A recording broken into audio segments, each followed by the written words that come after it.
Welcome to Tenor Tech, where I solve the problems you didn't even know you had. You begin by confirming permissions. You must be an administrator to change sign-in methods.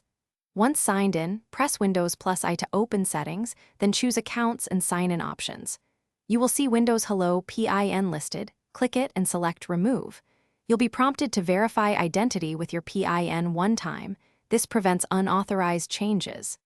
After removal, stay in Sign-in options so you can add the password method next.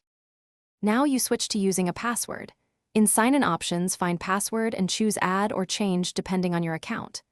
If using a Microsoft account, enter the account password when prompted. If using a local account, type and confirm a new password. Make sure to include a passphrase or mix of characters for security and write it down in a safe place if needed. Once added, make it the primary sign-in method by testing lock and unlock immediately. Finish by locking the screen with Windows+L and signing and using your new password to confirm everything works.